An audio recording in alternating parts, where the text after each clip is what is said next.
안녕하십니까 시청자 여러분. 온 세상 밝은 빛을 모두 모아 전해드리는 온빛 뉴스 앵커 온빛이입니다. 눈앞에 날아다니는 날파리.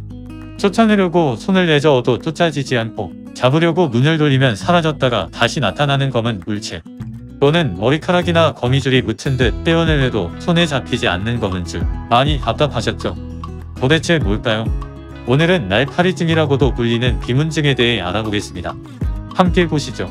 비문증은 눈에 날파리, 점, 시로라기, 아지랑이 등과 같은 형태의 부유물이 떠다니는 것처럼 보이는 증상을 뜻합니다. 맑은 하늘이나 하얀 벽을 보면 더욱 뚜렷하게 보이고 시선을 따라 움직입니다. 증상이 심하지 않을 때는 자각하지 못하다가 한번 자각을 하게 되면 주변 부유물까지 자꾸만 보여서 더욱 불편하다는 분들이 많으신데요. 이 날파리들 도대체 왜 생기는 걸까요? 우리 눈에는 유리체라고 불리는 수정체와 망막 사이를 가득 채워주는 투명한 젤리 같은 조직이 존재합니다. 눈의 노화가 시작되면서 이 젤리 같은 유리체는 액체화가 진행되고 시신경과 굳어있던 부위가 떨어지게 되는데, 이렇게 떨어지면서 발생한 잔재들이 떠다니게 되고 결국 빛의 일부를 차단하여 날파리 같은 여러 모양으로 시야를 방해하는 것입니다. 원인으로는 노화뿐만 아니라 당뇨, 고혈압 등과 같은 성인병, 염증, 과로, 스트레스 또한 원인이 될 수 있다고 합니다.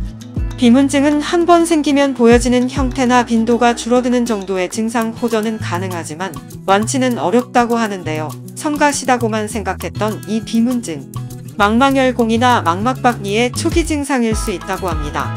만약 비문증과 함께 시야 일부가 까맣게 가려진 것처럼 보이거나 불빛이 번쩍번쩍 하는 느낌이 드는 광시증이 동반한다면 망막박리의 전조 증상일 수 있기 때문에 안과에 내원하셔서 정밀 검사를 받으시는 게 좋겠습니다. 비문증이 있다고 다 망막열공이나 망막박리가 진행되는 것은 아니지만 체크리스트를 준비해봤습니다. 아래 문항 중 2가지 이상 해당된다면 안과에 내원하셔서 정밀 검사를 받아보시는 것이 좋겠습니다.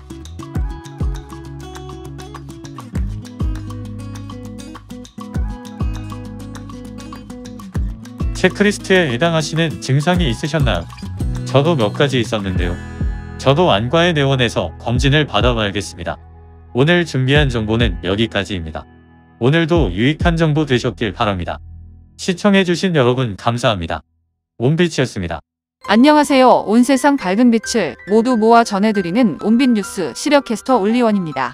한 번 손상을 입은 유리체는 다시 회복되지 않기 때문에 비문증은 완치를 할 수 없다고 하는데요.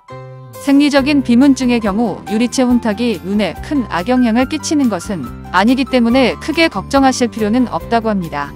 시간이 지나면 서서히 유리체를 떠다니는 부유물들이 구석으로 밀려나면서 증상이 호전될 수 있다고 하는데요. 망막열공이나 망막박리가 원인인 경우는 다릅니다. 비문증과 함께 다른 여러 증상이 동반된다면 즉시 병원에 내원하시는 게 좋겠습니다. 망막열공은 조기에 발견할 경우 레이저 치료를 받아 망막박리를 예방할 수 있지만 시기를 놓쳐 박리까지 이어지는 경우 수술을 받아야 하거나 심하면 실명까지 이어질 수 있습니다. 우리 눈이 보내는 시력적 신호 비문증 놓치지 말고 검진 받아보시는 게 좋겠습니다. 이상으로 보도를 마치겠습니다. 오늘도 눈 건강한 하루 되시기 바랍니다. 캐스터 올리원이었습니다.